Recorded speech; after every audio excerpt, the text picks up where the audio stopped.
नमस्कार। एक और टिप्पणी के साथ मैं अतुल चौरसिया। एक पत्रकार ने अपने पेशे की कीमत जान देकर चुकाई है। छत्तीसगढ़ के बीजापुर में पत्रकार मुकेश चंद्राकर की हत्या कर दी गई। आरोप लग रहे हैं कि हत्या ठेकेदार नेता माफिया के गठजोड़ को उजागर करने के कारण हुई है। मुकेश एनडीटीवी चैनल के स्ट्रिंगर थे और बस्तर जंक्शन के नाम से अपना यूट्यूब चैनल भी चलाते थे।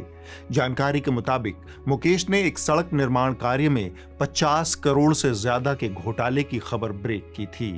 इससे खफा होकर ठेकेदार बिल्डर माफिया ने मुकेश की हत्या कर दी। इसी बीच एक दुखद खबर आ रही है। पत्रकार मुकेश चंद्राकर का शव मिला है। एक ठेकेदार की जमीन पर खुदाई में मिला है शव।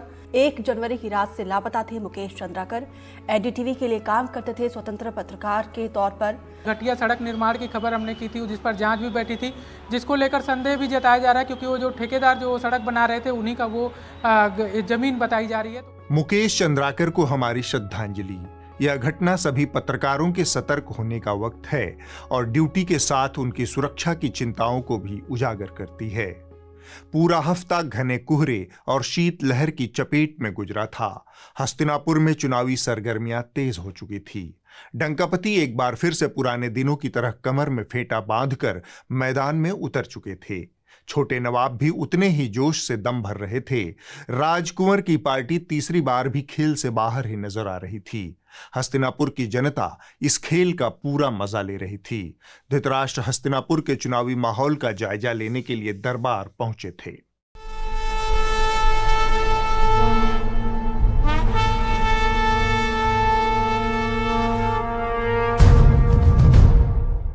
हस्तिनापुर में प्रस्तावित चुनावों की खबर धृतराष्ट्र को पहले से ही थी।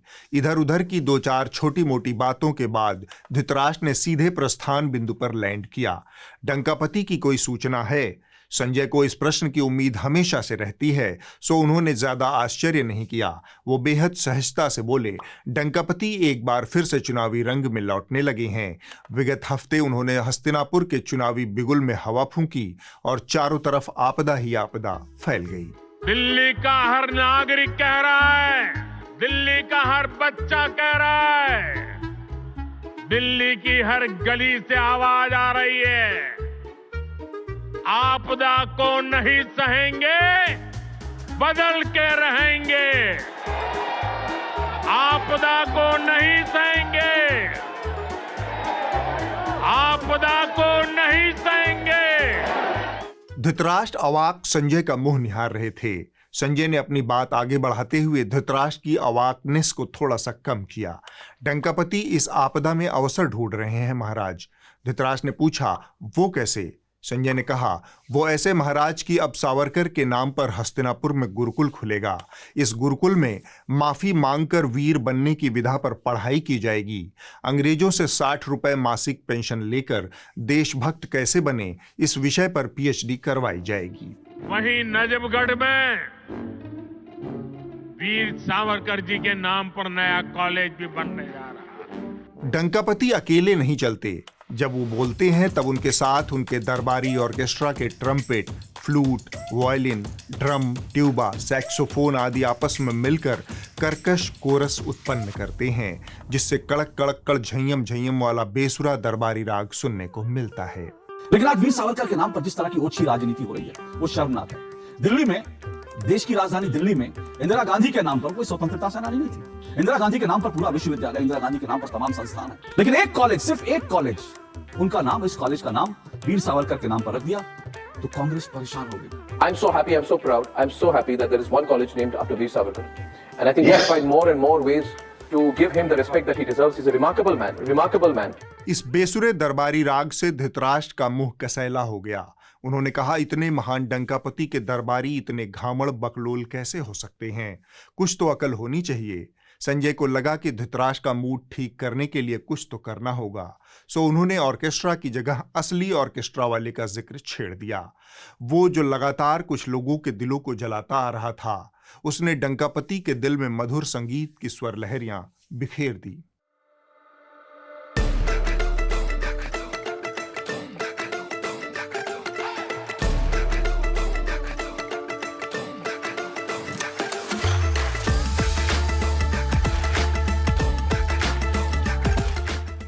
धृतराष्ट्र को यह जानकर सुखद अनुभूति और थोड़ा सा आश्चर्य एक साथ हुआ।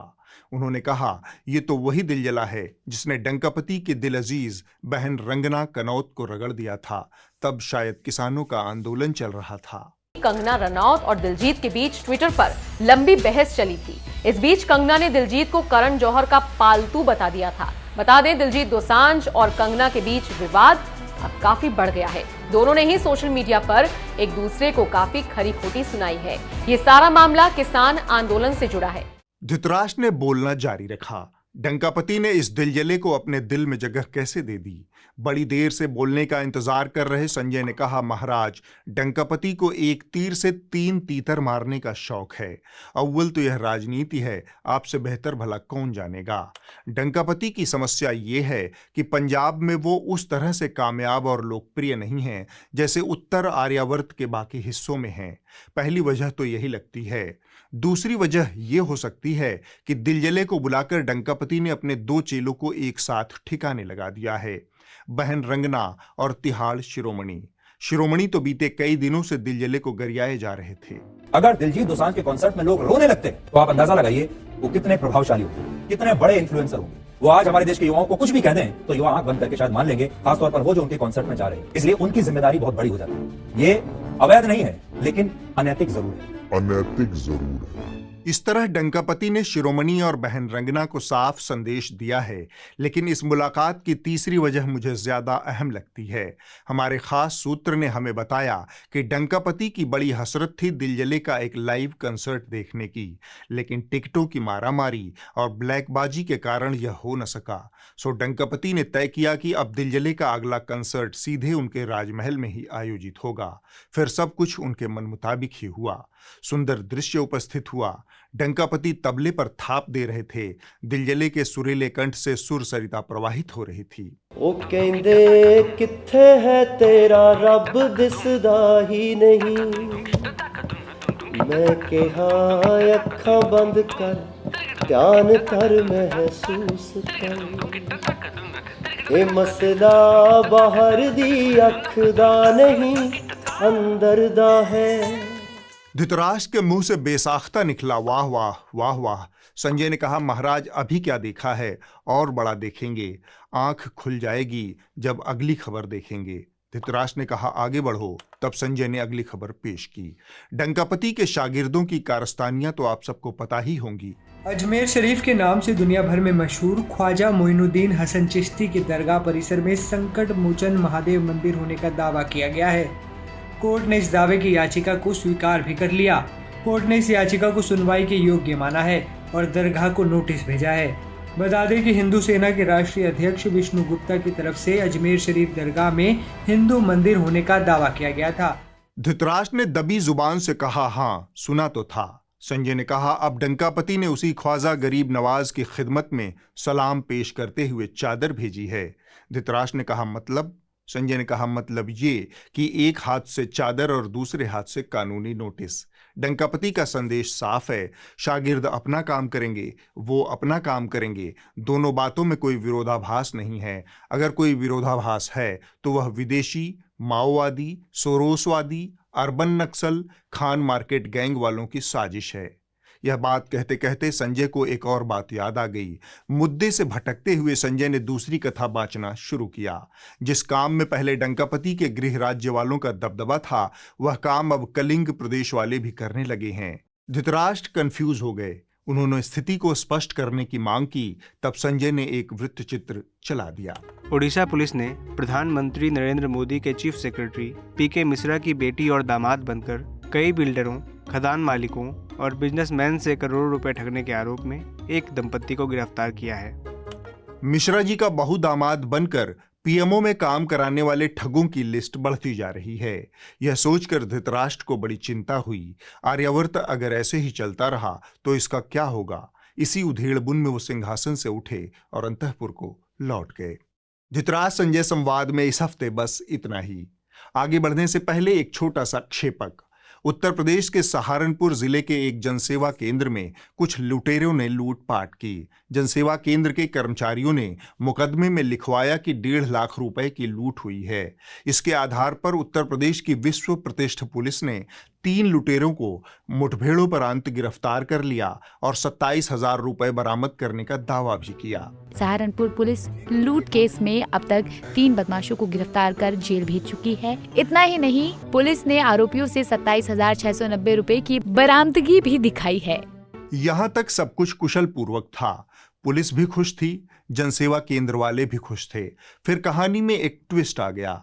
शामिल बाजे का एक लुटेरा सामने आया। उसने सोशल मीडिया पर एक वीडियो जारी किया। राष्ट्रहित में जारी इस वीडियो से जानकारी मिली कि उन्होंने जो लूटपाट की थी उसमें कुल 6,900 रुपए प्राप्त हुए थे। पुलिस और जनसेवा केंद्र वाले शायद झूठ बोल रहे हैं। उसमें सिर्फ और सिर्फ 6900 रुपए थे भाई, 700 रुपए रेज गाड़ी और 6200 रुपए 10-10 के और 20 के 50 का और 2 सिर्फ 500 के। उक्त वीडियो वायरल हो गया। इसके बाद सहारनपुर देहात के पुलिस अधीक्षक का बयान आया कि उक्त अपराधी झूठ बोल रहा है। पुलिस के दावे को ही अंतिम और सत्य माना जाए। हम यह तय करने का जिम्मा उत्तर प्रदेश की जनता के ऊपर छोड़ देते हैं और आपको एक छोटी सी कहानी सुना देते हैं।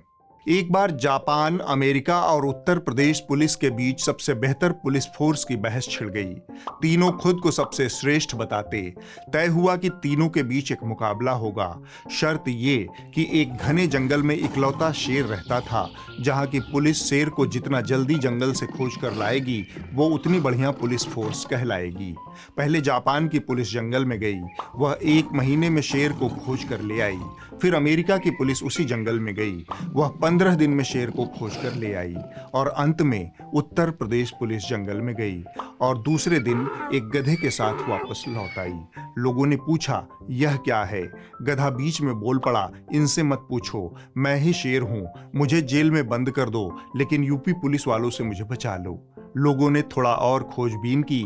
तब पता चला कि 24 घंटे के भीतर उल्टा लटकाकर गधे को भी शेर साबित करना उत्तर प्रदेश पुलिस के बाएं हाथ का खेल है। अगर यकीन न हो तो आप ये वीडियो देख लीजिए।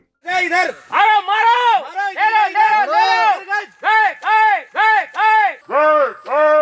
अब हम क्षेपक से मुख्य खबर की तरफ बढ़ते हैं, लेकिन पहले 1-2 जरूरी बातें। पिछले हफ्ते भी हमारी आपसे बात हुई थी। हमें आपके सब्सक्रिप्शन की सख्त जरूरत है। सरकार और कॉरपोरेशन के विज्ञापन से आजाद मीडिया के लिए आपका सब्सक्रिप्शन बहुत जरूरी है। हमें आप जैसे 800 नए सब्सक्राइबर्स हर महीने चाहिए। तरीका एकदम आसान है। या तो आप इस QR कोड को स्कैन करके न्यूज़ लॉन्ड्री को सब्सक्राइब कर सकते हैं, या फिर आप हमारी वेबसाइट पर जाएं और सब्सक्रिप्शन के लिंक को क्लिक करके सब्सक्राइब करें। यदि आप चाहते हैं कि पत्रकारिता और मीडिया सरकारों के दबाव से आज़ाद रहे तो सब्सक्रिप्शन ही एकमात्र विकल्प है। उम्मीद है आप हमें निराश नहीं करेंगे। People often ask us, what does the design team do all day? Wait, let us show you.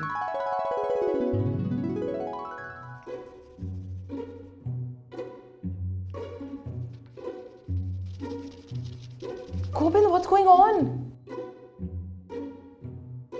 MS Paint has crashed.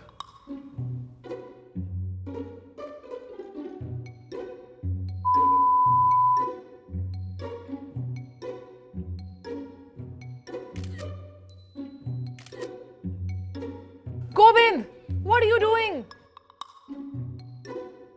Our Shutterstock trial has expired.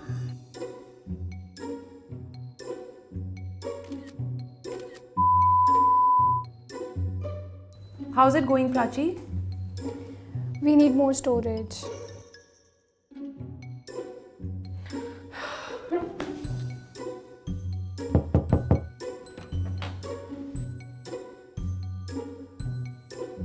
Pradipta, we need more storage.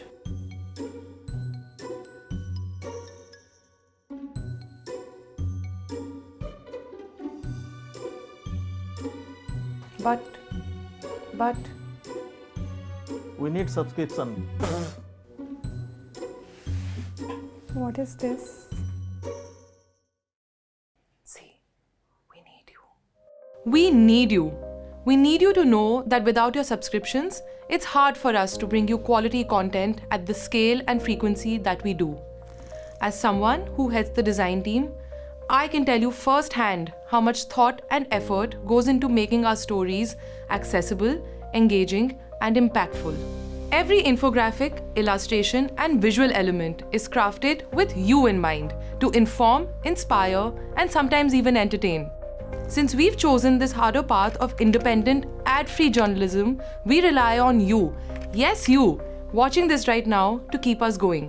Your subscription goes towards encouraging and enabling young creative minds to bring you content that is infused with data, peppered with humor, backed by facts and research, and packaged with care, just for you. Go on newslaundry.com/subscription or just scan this QR code. Keep us safe from floppy disks. Help us bring you quality news. इस हफ्ते हम दो मौखिक अतिसार से पीड़ित महाजनों की बात करेंगे। दोनों कथावाचक हैं और दोनों इस खाम ख्याली में जीते हैं कि दुनिया उनके कहने सुनने से चलती है, वरना इतनी बेशर्म अहंकार का प्रदर्शन कौन करता है। माया नगरी में बैठने वाले लोगों को ये समझना पड़ेगा कि देश क्या चाहता है। अब ये चलेगा नहीं। सियासत में सबको घाट घाट पर चाटने की छूट है। कविवर भी अगर ऐसा करें तो कोई बड़ी बात नहीं है, पर आपको जानकारी पूरी होनी चाहिए। पहले ये आम आदमी पार्टी की सियासत कर रहे थे, फिर इनकी पत्नी मंजू शर्मा कांग्रेस पार्टी की राजस्थान सरकार में लोक सेवा आयोग की सदस्य बन गईं। इसके बाद इनके ऊपर पैसा लेकर नियुक्ति करने का मुकदमा दर्ज हो गया। अब कुमार विश्वास दक्षिणावर्ती होने की बेचैन कोशिश कर रहे हैं। कुछ दिन पहले उन्होंने फिल्म अभिनेत्री सोनाक्षी सिन्हा पर गलीज किस्म की टिप्पणी की थी। अपने बच्चों को रामायण सुनवाइए, गीता पढ़वाइए, अन्यथा ऐसा ना हो कि आपके घर का नाम तो रामायण हो और आपके घर की श्री लक्ष्मी को कोई और उठा के ले जाए, तब पढ़ रहा। इसके कुछ दिन बाद उन्हें सैफ अली खान और करीना कपूर के बेटों के नाम से दिक्कत हो गई। अच्छा, इन्हें दिक्कत हो तो कोई बात नहीं, इस देश में इनके जैसे सैकड़ों लोग दिक्कत में अल्ल-बल्ल बकते रहते हैं। दिक्कत वाली बात ये है, लोकप्रियता हमसे लोगे, पैसा हम देंगे, टिकट हम खरीदेंगे, हीरोइन हम बनाएंगे, हीरो हम बनाएंगे, और तुम्हारी तीसरी शादी से औलाद होगी तो उसका नाम तुम बाहर से आने वाले किसी आक्रमणकारी के नाम पर रख लोगे, ये चलेगा नहीं। उसका नाम तुम बाहर से आने वाले किसी आक्रमणकारी के नाम पर रख लोगे, ये चलेगा नहीं। यहाँ दो तीन मोटी बातें हैं। कोई नाम किसी की बपौती नहीं होता और नाम रखना परिवार का अधिकार होता है। कविवर, विदूषक कम कथावाचक महोदय को चाहिए कि वो बेमतलब दूसरे के फटे में टांग न अड़ाएं। बिला वजह चौधरी बनने की जरूरत नहीं है। कई बार लोगों को ये गलतफहमी हो जाती है कि दुनिया उनकी सलाह से चलती है। कई बार भीड़ तंत्र का हिस्सा बनने वालों को भी गलतफहमी हो जाती है।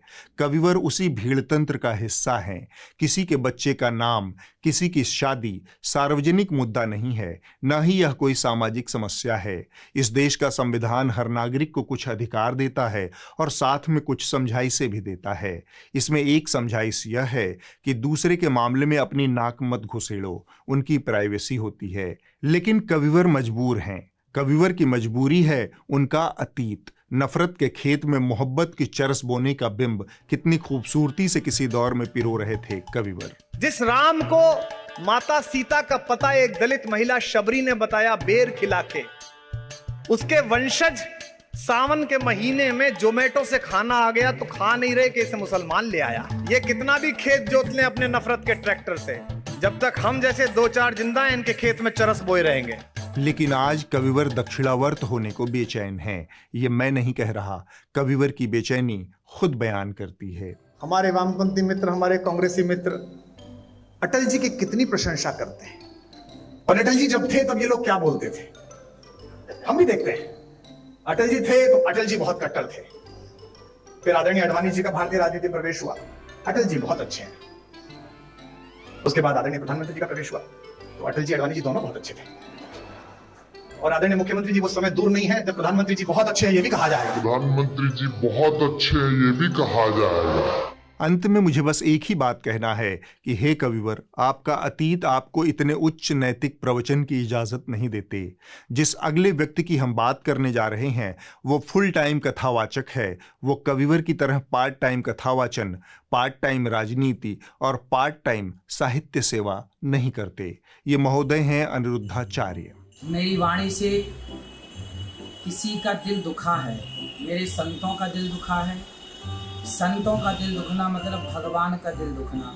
संत भगवान का ही पर्याय है। तो मैं सभी संतों से ये दास अनिरुद्ध आप सभी संतों के श्री चरणों में अपना मस्तक रखकर करोड़ों करोड़ बार क्षमा प्रार्थना करता हूँ। इस आदमी की जुबान आपराधिक रूप से इसकी योग्यता से कई गुना ज्यादा लंबी है। इस कारण इसे इस तरह की माफियां अक्सर मांगनी पड़ती हैं। देश में आस्था का व्यापार बहुत फैल चुका है और इस व्यापार ने अंधविश्वास के साथ बहुत गहरी साठगांठ कर रखी है। लिहाजा अनिरुद्धाचार्य और इनके जैसे बाबाओं ने हाल के कुछ सालों में तेजी से अपना पैर और धंधा फैलाया है। आज हम अनिरुद्धाचार्य के बारे में विशेष बातचीत करेंगे। आमतौर पर आप जिनसे प्रेरणा लेते हैं, जिनसे शिक्षा लेते हैं या फिर जिनका अनुसरण करते हैं, वो लोग या तो किसी क्षेत्र विशेष में ऊंचा मुकाम हासिल किए होते हैं या फिर उनका अनुभव संसार बहुत व्यापक होता है। एक लंबी उम्र जीकर उन्होंने जिंदगी के बहुतेरे रंग देखे होते हैं। इस आदमी के पास ये दोनों ही चीजें नहीं हैं। फिर भी ये आदमी पूरी ढिठाई से बकवास करता है, अंधविश्वास फैलाता है। लफाजी के अलावा किसी भी विषय में इसकी विशेषज्ञता नहीं है, लेकिन ज्ञान ये संविधान से लेकर विज्ञान, जातिवाद, खान पान हर विषय पर देता है। महिलाओं के बारे में अवांछित, अश्लील और अनर्गल टिप्पणियां तो मानो इसका जन्मसिद्ध अधिकार हैं। पहले आप कुछ झलकियां देखिए, फिर हम महिलाओं वाले मुद्दे पर अलग से और विस्तार से बात करेंगे। बिस्किट खा रहे हैं, बिस्किट। बिस्किट मतलब बिस्की किट, बिस्कुट जिसमें विष मतलब जहर कूट कूट के भरा हो। हमारे यहाँ ना सेक्युलर की जरूरत नहीं, धार्मिकता की जरूरत है। शुद्ध देसी गाय का गोबर यदि उसको रगड़ते हैं चेहरे पर और उससे स्नान करते हैं तो त्वचा संबंधी जितने रोग हैं वो समाप्त हो जाते हैं, शरीर में शाइनिंग आती है। नजरों का भी दोष होता है, कपड़ों का भी तो दोष होता है। क्या हम पूरा दोष नजरों को दे दें? इस मूर्खता के बाद अब आप इनकी महिला विरोधी मानसिकता का दर्शन कीजिए। विज्ञान आज भी उस चुनौती से जूझ रहा है कि कुछ महिलाएं अगर बच्चा पैदा करने में सक्षम नहीं हैं तो इसमें पुरुषों की भी कमी हो सकती है और महिलाओं की भी। लेकिन इस आदमी के पास शॉर्टकट इलाज है। यह गाय के गोबर से निकले गेहूं के दाने से महिला को बच्चा पैदा करवा सकता है। जिसको संतान नहीं होती वो गाय को गेहूं खवाए और गेहूं जब उसके गोबर से वापस आए तो उसको धुल करके, उसे सुखा करके, उसको पीस करके उस आटे की रोटी बनाकर भगवान को भोग लगाकर वो रोटी खाने से संतान प्राप्ति होती है। इन्हें महिलाओं के काम करने से भी दिक्कत है। बकौल अनिरुद्धाचार्य अगर पति कमा रहा है तो फिर महिलाओं को काम करने की क्या जरूरत। इनके अनुसार महिलाओं को पढ़ाई लिखाई के बाद घर की चारदीवारी में कैद हो जाना चाहिए। जो स्त्रियां अपने ससुर पर, अपनी सास पर हाथ उठाती हैं और अपने सास ससुर पर, बुजुर्गों पर अत्याचार करती हैं, उन्हें पेट भर रोटी नहीं देती, उनकी सेवा नहीं करती, ऐसी स्त्रियां चुड़ैलन होती हैं। आप बस सुनते जाइए। ये आदमी मूर्खता और अहंकार का मिश्रण है।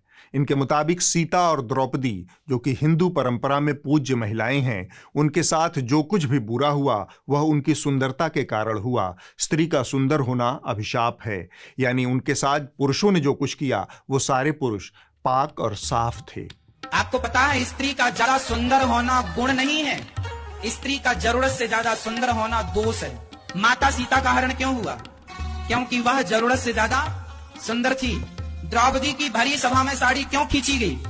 क्योंकि द्रौपदी भी जरूरत से ज्यादा सुंदर थी। इसके मुताबिक महिलाओं को छोटा कपड़ा पहनने का अधिकार भी नहीं है। दोष छोटे कपड़ों का होता है, लड़कों का नहीं। अब इतने से कपड़े पहन लेते हैं, उसमें क्या ढकता है? ढकना जरूरी है भाई। कपड़े पहने क्यों? जब दिखाने तो फिर पहनो ही, वो भी मत पहनो। जब आपको दिखाने है सब तब मत पहनो ना। जब आपको दिखाने है सब तब मत पहनो ना। इस मौलाना और कथावाचक की सोच एक ही जगह से आती है। उसे आप मिजोजिनी, पैट्रियार्की, मर्दवाद जो भी कह लीजिए। बेपर्दगी आम होती चली जा रही है। इनके पहनावे पर भी नजर डालो। एक ऐसा जमाना आ जाएगा कि तुम औरतों को देखोगे कि बज़ाहिर तो वो कपड़े पहने हुए होंगी, लेकिन हकीकत में वो कपड़े नहीं होंगे। वो अंदर से बरहना होंगी, अंदर से नंगी होंगी। देख लीजिए आप, हाफ आस्तीन के कपड़े पहन रही हैं आप। जो गैर शादीशुदा है, जिनकी शादी नहीं हुई, वो सलवार सूट पहनती हैं, आस्तीनें खुली हुई हैं, दुपट्टा भी अब सर पे नहीं रहा। अब तक आपने जो कुछ सुना वह बहुत छोटी बातें हैं। इस बाबा ने महिलाओं के प्रति अपना असली चेहरा हाल ही में बहुत विभत्स तरीके से प्रदर्शित किया है। इसके मुताबिक अपने पैरों पर खड़ा होने वाली, अपनी शर्तों पर जीने वाली, लिव इन रिलेशन में रहने वाली लड़कियां वैश्या होती हैं। लिव इन क्या है? लिव इन पुरानी भाषा में जिसे वैश्यालय कहते थे, उसे आपकी अपडेट भाषा में लिव इन कहते हैं। लड़कियों को इसने इसी नज़र से देखा है कि जो अपनी पसंद के लड़के के साथ रहती हैं वो 20-20 लड़कों के सामने बिछती हैं। एक स्त्री 4 लोगों के सामने परोस दे अपने आप को, वो क्या हो सकती है? पतिव्रता। तो लिव इन में 4 लोग कहाँ रहते हैं? एक लोग रहता है, एक रहते हैं। हाँ, तो एक से फिर एक के साथ पेट भर गया तो दूसरा जिंदाबाद, दूसरे से भर गया तीसरा जिंदाबाद। मुद्दा एकदम अलग है और ये इनके जैसे पाखंडी बाबाओं को समझ नहीं आएगा। जब कोई महिला किसी पुरुष के साथ रहने का विकल्प चुनती है तब उनके बीच में एक दूसरे के प्रति समर्पण और भरोसा होता है। इस रिश्ते में सब कुछ पुरुष के पक्ष में झुका नहीं रहता है। यहाँ महिला आर्थिक तौर पर स्वावलंबी और पुरानी व्यवस्था के मुकाबले ज्यादा आत्मनिर्भर होती है। शादी का सरकारी ठप्पा लगाकर ही महिला इज्जतदार होगी, ये सोच अब बहुत सड़ी और पुरानी हो चुकी है। इनको सेक्स वर्कर और अपनी मर्जी से किसी पुरुष के साथ रहने वाली महिला के रिश्तों का अंतर भी नहीं पता है। सेक्स वर्क एक प्रोफेशन है, इसमें पैसे का लेन देन होता है, जबकि लिव इन रिलेशन में एक महिला और पुरुष के बीच पैसे का लेन देन नहीं होता। दोनों के बीच एक ठोस भरोसे का रिश्ता होता है। इन मूर्खराज को ये सब बातें शायद ही पता हों। अगर हम इनके लॉजिक से ही चलें तो जो लड़के लिव इन रिलेशन में होते हैं उनके लिए इन्होंने कोई आपत्तिजनक या फिर अश्लील शब्द इस्तेमाल नहीं किया। इसकी वजह यह है कि समाज ने इज्जत, मान, मर्यादा का सारा ठेका महिलाओं के सिर पर लादकर अपने लिए खुली अय्याशी का विकल्प चुन लिया है। इसीलिए आप पाएंगे कि महिलाओं के लिए इस समाज ने वैश्या, चरित्रहीन, कुल्टा जैसे खूबसूरत शब्द गढ़ रखे हैं, लेकिन दसियों महिलाओं के आगे मुंह मारने वाले पुरुषों के लिए यह आज तक एक प्रचलित शब्द खोज नहीं सका है। महिलाओं के मेकअप पर इनकी ओछी और हल्की टिप्पणियां आए दिन आती रहती हैं। खुद इनकी शक्ल देखकर आप अंदाजा लगा सकते हैं कि मेकअप की 2-3 परतें पोत कर ही ये कैमरे के सामने हाजिर होते हैं। इनके पाखंड से बाहर निकलते हैं अब और इस हफ्ते की रिपोर्ट देख लेते हैं। जो कही जा रही थी बातें के अंदर में भी।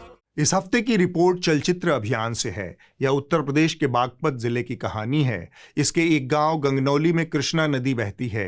गांव वालों का कहना है कि नदी में फैक्ट्री का गंदा पानी छोड़ा जा रहा है, जिसकी वजह से इसका पानी भूजल को गंदा कर रहा है और उनके पीने के पानी को प्रदूषित कर रहा है। गांव में कैंसर, लीवर और हड्डियों की बीमारियां बढ़ती जा रही हैं। ऐसे मरीजों की संख्या भी अब बढ़ रही है। हमने डॉक्टर को बहुत दिखाया, बहुत ट्रीटमेंट करा, किसी डॉक्टर की समझ में कुछ नहीं आया। लास्ट में डॉक्टर ने ये बताया कि ना भाई ये आपके यहाँ पानी की वजह से है। इसमें जो है TSS, सल्फाइड, सीसा और मरकरी की काफ़ी उच्च मात्रा पाई गई है। बच्चों में लेड की अत्यधिक मात्रा होने से बच्चों में मानसिक विकास का रुक जाना की समस्या उत्पन्न होती है। अगले हफ्ते होगी एक और टिप्पणी। नमस्कार।